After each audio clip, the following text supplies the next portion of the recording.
Dry fruits रोज खाती हूँ। मेरी बहुत रूटीन में आला। है कि वो वाइट वाला मक्खन नहीं होता, वो गांव से हमारा आता है। हाँ, सही मैं है। वो रोज खाती हूँ।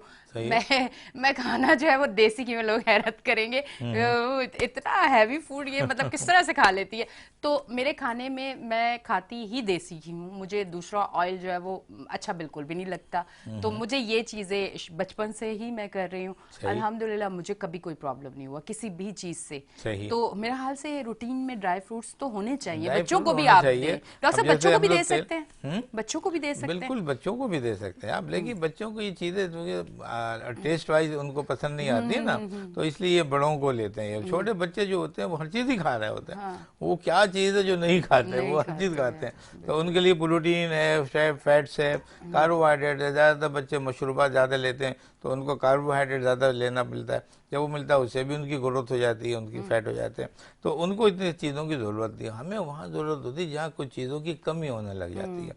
ओल्ड एज में या अब 40 या अब 50 इन चीज़ों की कमी होती है, फैट कम होने लग जाता है, प्रोटीन कम होना शुरू। देखा ना, सिस्टम जो लीन होने लगता है, कमज़ोर होने लगता है सीधा। तो उसको लिए हमें कॉम्पनसेशन बड़ी ज़रूरी होती है। बात वही आ जाती है कि एनर्जी की। आपको ऐसी एनर्जी की चीज़ें ज़रूरत होती हैं जो आपकी बॉडी को बल्क नहीं करें, आपके शरियानों को ऐसा नहीं करें कि ब्लड प्रेशर बढ़ा दें, ठीक। कंस्ट्रक्शन ना कर दें, वैसो कंस्ट्रक्शन नहीं कर दें। तो इसलिए हमें ज़रूरी है कि हमें हर चीज़ अपनी डाइट रखें। देखिए ओल्ड एज की ड्राई फ्रूट बहुत ज़रूरी है। हमें आजकल के हिसाब से जो रिसर्च आई है वो ये आई है कि आजकल जो सबसे ज़्यादा केयर करना पड़ता है हमें, वो शुगर की बनी हुई चीज़ें। अच्छा। जितनी भी मीठी चीज़ें हैं वो हमें अबव 40 उनको हमें टेपर करना चाहिए, कम करना चाहिए। इसलिए कि शुगर के चांसेस हमारे मुल्क में नहीं, हर जगह मौजूद है। हर चौथा आदमी जो है वो शुगर का है हमारे मुल्क में भी और दुनिया के लेवल। तो हमें कोशिश ये करनी चाहिए कि मिठास कम लें, इसके साथ साथ चिकनाई वाली चीज़ें कम लें। ब्लड प्रेशर हमारे यहाँ हो जाता है हर ज़्यादा, आप देखें ओल्ड एज में ब्लड प्रेशर हो गया, शुगर हो गई, ये सब चीज़ें क्यों हो रही हैं? पर डॉक्टर साहब मेरी ऐसा तो नहीं एक होना फ्रेंड है, चाहिए 24 साला। इसकी एज है, आप यकीन करें उससे बीपी उसका 4 दिन से इतना हाई है कि मैं हैरत में हूँ कि इसका इतना हाई है, मतलब इस एज में। इसकी वजह थी कि वरना डाइट पहले का। कुछ बीमारियां हम इसका तो उम्र के साथ आप सही कह सोचते थे रही हैं, ना नहीं कि वो बस भी है। ठीक है। हाँ, नहीं, सबसे बेहतर जो बड़ी है वो है लाइफ स्टाइल, डाइटरी लाइफ हाँ। स्टाइल है आपका। आपका लाइफ स्टाइल ये है कि आप हर चीज़ खा रहे हैं, आप पराठे भी खा रहे हैं, आप ऑयली चीज़ें भी ले रहे हैं, अंडे भी खा रहे हैं, मक्खन भी खा रहे हैं, और वॉक भी नहीं कर रहे आप। अच्छा, ये जो आप काम करते हैं ना, भाई सुबह से रात तक कहेंगे हम काम कर रहे हैं और हम बहुत थक जाते हैं तो ये हमारी एक्सरसाइज है, तो ऐसा नहीं है। एक्सरसाइज अलग चीज़ है। आपको सुबह उठे नाश्ते के बाद जब आप लेते हैं, अगर आप पराठा वराठा खा रहे हैं तो आप वॉक करके रात को जब खाने से पहले थोड़ा 40 मिनट कम से कम वॉक करें आप, फिर ये सब कंजप्शन हो जाएगा आपका, ठीक है डॉक्टर अदरवाइज साहब। नहीं है। हाँ डॉक्टर साहब, अभी मैं आपसे एक इस टॉपिक पे एक आखिरी सवाल करूंगी और उसके बाद थोड़ा सा हम जाएंगे मौसम की बीमारियों पे। पर आखिरी सवाल ये करूंगी क्योंकि ऐसा लगता है कि शायद ये जो मेरे साथ हो रहा है वो और लड़कियों के साथ भी हो सकता है। डॉक्टर साहब, मैं एक्सरसाइज जब करती हूँ तो मतलब सांस इतना फूलता है कि फिर मुझे 1 मिनट के लिए रुकना पड़ता है कि ठीक है थोड़ा सा मैं बेहतर फील करूं, फिर उसके बाद मैं एक्सरसाइज फिर से स्टार्ट करती हूँ। तो मेरा ये होता है कि मैं एक्सरसाइज करते करते 1-1 मिनट के लिए अपने आप को रोकती हूँ। अच्छा, ये जो सांस फूलता है और कुछ लोग बुरा हाल उनका हुआ होता है, पसीने बह रहे होते हैं, सांस फूल रहा होता है, हार्ट बीट फास्ट होती है और वो एक्सरसाइज कर रहे होते हैं, उनको ऐसा लगता है कि नहीं अभी तो वेट कम होगा, यही तो टाइम है। डॉक्टर साहब, आप क्या समझते हैं कि दिल की धड़कन जब इतनी तेज हो जाए और उस टाइम भी आप उसी तरह एक्सरसाइज कर रहे हो, क्या ये आपकी सेहत के लिए ठीक है? बिल्कुल सही नहीं है। मैंने आपको बताया था कि एक्सरसाइज सिर्फ 40 मिनट्स आप करते हैं, उसमें वॉक होता है। आप वॉक करते हैं, मुख्तलिफ तरीके से वॉकिंग करते हैं आप, वो वही एक्सरसाइज है। लेकिन जैसे अब आप जिम्नास्टिक कर रहे हैं, आप जिम कर रही हैं, आप कर रही हैं, हमारे यहाँ का एक टेस्ट होता है ईटीटी कहते हैं हम लोग ओके। से, वो लाजमी करा लें। जिनकी सांस ज़्यादा फूल रही है वो ईटीटी करा लें। उसमें क्या होता है, या घर में भी कर लें आप एक्सरसाइज, आप सांस बहुत फूले, आप ब्लड प्रेशर चेक कर लें अपना, ठीक है। 3 स्पेल में ब्लड प्रेशर देख लें, स्टार्टिंग का देख लें, मिड में जब आपकी बहुत सांस फूली हुई 15-20 मिनट हो चुके हैं उस पर बीपी चेक कर लें, और एक आखिर में जब बिल्कुल पसीने पसीने हो गए आप बीपी चेक कर लें। अगर इसमें बीपी ज़्यादा होता चले आ रहा है, 5-10 डिग्री हर दफ़ा में हो रहा है, तो आपको प्रॉब्लम हो रही है, तो आप ना? जाके ईटीटी कराएं अपना। ठीक और है। जो नॉर्मल लोग हैं भले सांस फूले लेकिन बीपी कोई हाई नहीं होगा उनका, वो अपने उसी तरह नॉर्मल रूटीन में रहेंगे, कार्डियो भी कुछ नहीं होगा, कोई पेन वेन नहीं होगा। तो मैंने कहा ये एक डिफ्रेंशिएशन नहीं है, ये आप करें कि आप करते वक्त ईटीटी कैसे करते हैं या पसीना आ गया आपको, तो मैं समझता हूँ इतनी एक्सरसाइज नहीं करें आप ना, पहले आपने को टेस्ट करा लें और दूसरी ले भी लें कार्डिक सर्जन से, कार्डियोलॉजिस्ट से, फिर ये काम करें ऐसा। ठीक है, ये कहने का मकसद ये है कि एक्सरसाइज करते हुए अगर आपको ये सारी क्योंकि चीजें ड्यूरिंग महसूस हो रही हैं तो एक्सरसाइज भी अटैक हो सकते हैं। बिल्कुल। डॉक्टर साहब, कार्डिक अटैक। एक दो बार मैं एक्सरसाइज, बड़ी टफ एक्सरसाइज, मैं आजकल बड़ी चीजें टफ कर रही हूँ बड़ी टफ एक्सरसाइज कर रही थी, उस टाइम मुझे फील हुआ मेरी हार्ट बीट बहुत ज्यादा फास्ट हो गई। मैं वहीं रुकी, मैंने कहा नहीं, अभी तो जिंदगी में बहुत सारी चीजें देखनी है, नहीं सब्र का दामन थाम के रखो। डॉक्टर साहब, थोड़ा सा आते हैं हम लोग मौसम की बीमारियों पे। अब जो मौसम चेंज हुआ है तो अब कौन कौन सी बीमारियां हैं इस मौसम की? ये जो सीजन, ये मौसम बहार कहलाता है ना, और ये हेल्थी सीजन कहलाता अच्छा। है। हेल्थी सीजन की बीमारी भी हेल्थी होती है, यानी बीमारियां भी हेल्थी होती हैं। अच्छा, उसमें सब वो चीज़ है कि जो लोगों के कांटेक्ट में आए। अब जैसे फर्ज कर लें ये बाहर का मौसम है, फूल खिल रहे हैं ना, तो आप बाहर से निकलेंगे हर तरफ खुशबू आएगी, फूल खिलेंगे, तो यहाँ पर मच्छर ज़्यादा हो जाएंगे, आपके पास जम्स ज़्यादा हो जाएंगे। बाहर के फूड आप ज़्यादा खाएंगे तो आपको टाइफाइड के चांसेस बढ़ जाएंगे, हेपेटाइटिस के चांसेस आपके बढ़ जाएंगे, है ना, मलेरिया के चांसेस बढ़ जाएंगे आपको। अच्छा, आप जा रहे हैं, आप बहुत सारे लोग आसपास खड़े हुए खांस रहे हैं, तो इसमें टीबी के चांसेस बढ़ जाएंगे। इसी तरह जब आप पौधों के नज़दीक से गुजर रहे हैं, फूलों के नज़दीक, तो एलर्जिक के चांसेस बढ़ जाएंगे। तो यही 7-8 बीमारियाँ हैं जो मौसम के हिसाब से होती हैं। लेकिन बीमारियां जब हो जाती हैं तो फिर उनका इलाज हो जाता है। हर चीज़, अगर मच्छर ने काटा है तो मच्छर का इलाज होगा, टाइफाइड ने काटा हुआ है, टाइफाइड हुआ है तो टाइफाइड का, हेपेटाइटिस हुआ है तो हेपेटाइटिस का, इसी तरह ट्यूबरकुलोसिस है तो उसका हो गया, इलाज हो गया। लेकिन बीमारियां ये 7-8 बीमारियां हैं। इसमें गैस्ट्रो की ज़्यादा खा लिया, मौसम अच्छा है आज खूब खा लिया, ये हम बात कर रहे थे, हमें कम खाना चाहिए, ले खा लिया तो गैस्ट्रो हो गया, गैस्ट्रोएंटेराइटिस हो गया, मोशन लग गया, डायरिया हो गया, वॉमिटिंग हो गई ना, तो ये बीमारियां हो गई आपकी ना। लेकिन ये जितनी भी ज़्यादातर ये बीमारियां जो है ये सेल लिमिटेड होती हैं, ज़्यादा खुद ही ख़त्म हो जाती हैं। ठीक है डॉक्टर साहब, अच्छा हुआ ये कि मैं आपसे जब वेट की बात करी थी तो एक चीज़ जहन में नहीं और अचानक आई कि जिन लोगों का थायराइड की वजह से वेट बढ़ता है उनके लिए क्या कहना चाहेंगे? एक तो मैंने सुना है, शायद मैं ठीक कह रही हूँ, कि मैंने सुना है कि थायराइड वालों को गुस्सा बहुत ज़्यादा आता है, सच है? असल में मेरी फैमिली में मेरी भाभी को थायराइड हुआ, तो वो जैसे ही पता चला तो भाई मेरा कॉल करके कहता है एनी अब मुझे बर्दाश्त ज्यादा करनी पड़ेगी, मेरे को क्यों गुस्सा बहुत आता है इसमें। ठीक है, अब ये बताएं कि उन लोगों के लिए वेट कम करना, क्योंकि हमारी इंडस्ट्री की भी कुछ ऐसी हैं एंकर्स वगैरह जिनको ये प्रॉब्लम थी, उनका वेट ज्यादा था, फिर उनको वेट कम करना उनके लिए बड़ा मुश्किल था। फिर जो सामने वाले लोग हैं जो आपको देखते हैं उनको ये नहीं होता कि यार मतलब इनका वेट किसी वजह से भी बढ़ सकता है, तो उनके लिए क्या कहना चाहिए? बहुत अच्छी बात कर रहे थे। हमने देखिए जितनी भी इंटरमिटेंट फास्टिंग और वेट रिडक्शन की बात की थी वो हमने नॉर्मल लोगों के लिए बात की थी। ठीक है डॉक्टर साहब, उनकी नॉर्मल फिजियो है, फिजियोलॉजी नॉर्मल है। लेकिन हमें जो नॉर्मल में लोग आ जाते हैं उनमें एक सबसे बड़ा ओबेसिटी, मोटापा है। मोटापा में दो बड़ी चीजें आ जाती हैं। एक आपकी थायराइड है, तो वो थायराइड में ये होता है कि ये कम होती है। थायराइड की दो किस्म की बीमारी होती है। अच्छा। एक हाइपरथायराइडिज्म होता है, एक हाइपोथायराइडिज्म। हाइपोथायराइडिज्म अगर फीमेल में तो मैक्सिडीमा कहलाते हैं उसे, वो मोटापा हो जाएगी उसकी ना, यानी उसमें ये होगा कि उसको सर्दी लगेगी ज्यादा, यानी कोल्डनेस लगेगी यहाँ पे, और जिस्म बढ़ता चला जाएगा, उसका वजन बढ़ेगा, फैट डिपॉजिट हो जाएगी, कार्बोहाइड्रेट ज्यादा हो जाएंगे। तो ये वो जो चीज़ आप बता रही थी ना कि मोटापा होता है। अब एक बंदा ये है कि उसको हाइपोथायराइडिज्म में वजन बढ़ रहा है उसका, आप उसकी दवाई ले नहीं रही हैं और कोशिश कर रही हैं कि चलो हम एक्सरसाइज से ख़त्म कर दें वेट, या इंटरमिटेंट फास्टिंग से कर लें, या रोजे से कर लें, तो ऐसा नहीं होगा। वो थायराइड दोनों के लिए, मर्द और औरत दोनों के लिए, आप दोनों के लिए। लेकिन औरतों में मोटापा, ये बीमारी औरतों में 2:1 का रेशो है। अच्छा। अगर 2 औरतें तो 1 मर्द है। अच्छा, मर्द को बहुत कम है, जिसमें 2:1 का रेशो, यानी लेडीज डबल है, सिंगल है। जितने भी मर्द आते हैं मैंने देखा कम होते हैं लोगों को, औरतों बहुत। तो औरतों की में ये आ जाती है बहुत मोटापा, ये बफलो, ये जो शोल्डर्स हैं आपके बफलो हो जाएंगे, फैट्स बड़ी हो जाएंगे, हिप्स बड़ी हो जाएंगी, यानी डिपॉजिट जैसे जो है वहाँ जमा हो जाएगी फैट आपकी ना। ये इसकी वजह से होती है, चिकनाई की वजह से। ये थायराइड करता है ये ना। थायराइड जो है, थायरोक्सिन लेवल होता है वो बहुत ज़्यादा हमारा जो होता है बहुत ज़्यादा हो जाता है, तो अब उसके लिए गोलियां देने पड़ते हैं उनको, उसको कम करने के लिए। उसको कम करने के लिए। लेकिन जो हाइपोथायराइडिज्म है उसमें ज़्यादा है, हाइपोथायराइडिज्म इसमें कम है। जब हमारी ये कम हो जाती है तो थायराइड की गोलियाँ आती हैं बाजार में, हम लोग वो लेते हैं, डोज एडजस्ट की जाती है। तो उसके बाद क्या होता है कि वो सर्दी लगनी भी कम हो जाती है, और फिर उसके साथ साथ आपका मोटापा कम होने लग जाता है, ये बेहतर होता है। लेकिन बातों का यह भी होता है कि इसके अंदर ट्यूमर हो जाता है। अच्छा। ये थायराइड ग्लैंड हमारे गले में होता है, इस साइड पे। अच्छा। ये होता है, ये बड़ा होते होते इसमें ग्वाइटर बन जाते हैं, और जब उसकी नहीं तो फिर इसका ऑपरेट होता है। अच्छा, हाँ, तो इसका ऑपरेट जब ऑपरेट होता है तो सही भी हो जाता है, ये नॉर्मल हो जाते हैं ये। लेकिन अगर हाइपरथायराइडिज्म में थायराइड टॉक्सिकोसिस कहलाता है, वो टॉक्सिस हो जाता है, वो बड़ा डेंजरस बीमारी है। उसमें ऑपरेशन के चांसेस ज़रा कम होते हैं क्योंकि उसका ब्लड प्रेशर, पेल्पिटेशन ये वो बहुत हो जाता है। तो उसमें मोटापा नहीं होता, उसमें दुबला पतला होता है। अच्छा, उसमें हाँ, वेट वो कम अपोजिट हो गई है।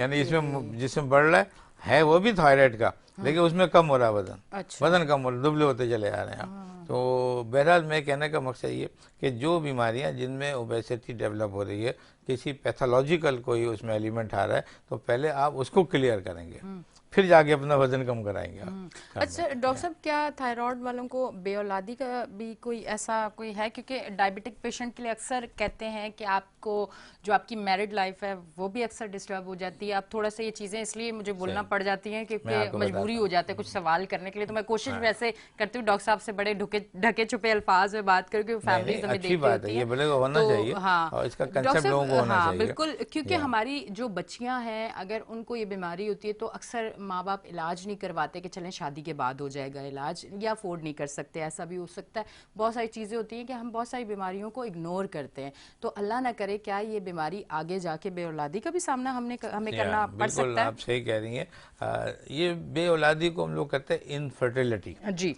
ये भी दो तरह की होती है, जी एक प्राइमरी होती है, एक सेकेंडरी होती है। जी।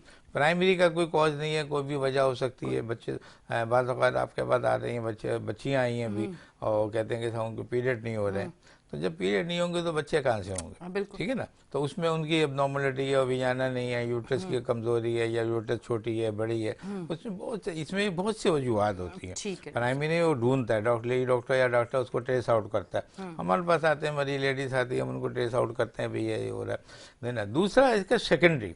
सेकेंडरी के मतलब है कि कोई ऐसा वजह कॉज है जो बाहर से आई है, बाद में आई है। बाद में आई। यानी इसको पीरियड हो मतलब हो गई, जब प्यूबर्टी हो गई, यानी पीरियड्स आ गए और वो सन ब्लॉक को पहुंच गई, वो सब पीरियड्स हो रहे हैं, अब पीरियड डिस्टर्ब होना शुरू हो गए। ठीक है। तो हाइपोथायराइडिज्म जिसमें जिसमें ये मोटापा हो रहा है, इसमें जो पीरियड्स होते हैं लंबे हो जाते हैं, यानी 2-2 महीने में होंगे, ओके। समय 3 महीने में होंगे, 2.5 महीने में होंगे, यानी उनका पीरियड बढ़ जाएगा ऊपर। जब बड़ा हो गया तो औलाद कहाँ से होगी? है ना। औलाद के लिए ज़रूरी है कि आपके पीरियड अपने साइकिल पे हों, अपनी डेट पे हों। वो औरतें जिनकी अपनी डेट पर साइकिल हो रहे हैं, वो उनमें औलाद लाजमी हो जाएगी। ठीक है डॉक्टर। सब मेरा जिनके पीरियड नॉर्मल नहीं हो रहे, वक्फे के बाद हो रहे हैं, तो ये होगा। अच्छा, हाइपरथायराइडिज्म हो रहा है, दूसरी पहलू जो मैंने कहा ना कि हाई बढ़ रही है, उसमें पीरियड ज़्यादा हो जाते हैं, यानी उसमें महीने में 2-2 बार हो जाएंगे, तो उसमें भी औलाद नहीं होगी। जो मोटापे वाली हो रही थी वो उसमें देर से हो रहे थे, तो उसमें भी औलाद नहीं होगी। तो इस वजह से ऐसा दोनों में तो ये वजह है कि जब एक पेशेंट ऐसा आता है तो सारे टेस्ट कराए जाते हैं उसमें। अच्छा, अब यही हो रहा है, पता लगा खून में इतनी कमी है, अब ब्लड इतना कम हो रहा है, उसका 6 और 7 ग्राम हो रहा है, तो पीरियड कहाँ से होंगे? जब पीरियड नहीं होंगे तो औलाद कहाँ से होगी? है ना। तो हमें बहुत सी चीज़ों पर गौर करना पड़ता है। हमें ये सीपी हमें करना है, अपने थायराइड के टेस्ट करने हैं, हार्मोनल चेंजेस हो रही हैं, हमने उनको भी देखना होता है। इसके साथ हमने शुगर है, शुगर में भी हो जाता है, हमें ऐसे बहुत सी चीज़ें होती हैं जो जिसमें सेकेंडरी इनफर्टिलिटी का शिकार होती हैं। अच्छा। लेकिन उसमें से एक बड़ा कॉज थायराइड भी है। अच्छा। जो थायराइड की लेडीज हैं, अगर उनकी औलाद नहीं हो रही है तो वो अपने डॉक्टरों को दिखाएं कि थायराइड को सही करें, उसको सही होंगे तो वो औलाद हो जाएगी। ठीक। ये कॉज जो होते हैं, इस किस्म के काज सब जो है सारे हल हो जाते हैं मसले। इसमें ये नहीं होगा कि इलाज नहीं हो सका, ये नहीं हुआ कि ये हो गया अब तो बच्चा औलाद ही नहीं हो सकती, ऐसा नहीं है। ये ट्रीट हो जाएगा, ये इसका ट्रीटमेंट हो जाता है इसका, बिल्कुल। ठीक है जी। अच्छा डॉक्टर साहब, थोड़ा सा आप कराची के या मुल्क के हालात पे आ जाए। आज हम पहले डाइट पे गए हैं, हमने कहा थोड़ा सा स्मार्ट पाकिस्तान दिखाते हैं हम, उसके बाद हम जो है थोड़ा सा मौसम की बीमारियों पे, डॉक्टर साहब मैंने मौसम की बीमारियों पे बिल्कुल हल्का सा टच देने दिया, मैंने वापस उठा के यहाँ ले, डॉक्टर साहब नहीं यहाँ पे बात करते हैं। अब थोड़ा सा पाकिस्तान के हालात पे बात करते हैं। सबसे पहले महंगाई पे बात करते हैं। डॉक्टर साहब, जितनी महंगाई हो चुकी है और लोग जितने ज़्यादा परेशान हैं, मतलब लोग तो अब ऐसा सोचते हैं कि बस ठीक है, अब तो ये बढ़ती जाएगी और आगे पता नहीं क्या होगा। बहुत सारे लोग जो हैं वो मुल्क से जाने की बातें कर रहे हैं, बहुत सारी इंडस्ट्रियां बंद हो रही हैं। ये इस टाइम जो सिचुएशन बनी हुई है, इस पे आप क्या कहना चाहेंगे? इसमें कहने की बात तो नहीं, अफसोस की बात है। अफसोस तो है हाँ, यकीनन डॉक्टर साहब। तो बड़ा अजीब सिस्टम है कि आपके मुल्क में इतने अच्छे लोग थे, इंटेलिजेंट लोग थे, आपके पास जो जो मुआशियात के माहिर लोग थे, हैं, आपका जो प्लान कर सकते थे, आपके सिस्टम को, मुआशी सिस्टम को कर सकते थे, सब लोग थे। लेकिन ये सारे के सारे जो है उन लोगों की नज़र हो गए जो लोग बिल्कुल अपने वतन से बिल्कुल मोहब्बत नहीं रखते थे, जिनको अपने वतन से मोहब्बत नाम की चीज़ ही नहीं थी, जो इतने सेल्फिश लोग थे कि जिन्होंने सोचा कि कुछ भी हो, सबको पता है कि मुल्क कितने तबाही का शिकार है, इसके बावजूद हुकूमत हो या अपोजिशन हो दन दनाती फिरते नहीं, ये हो रहा है, ऐसा हो रहा है, हमने तो फिर भी अच्छा काम कर रहे हैं, बहुत अच्छा काम कर रहे हैं। समझे। मैं इसमें समझता हूँ कि कोई भी हुकूमत आती है, इसमें उस मुल्क का जो प्राइम मिनिस्टर है और ये जो वज़ीर ख़जाना होता है, ये दो बड़ी जिम्मेदारियाँ होती हैं इनकी, और तीसरे नंबर पर आपका स्टेट बैंक होता है। ये सब मिल के काम करते हैं।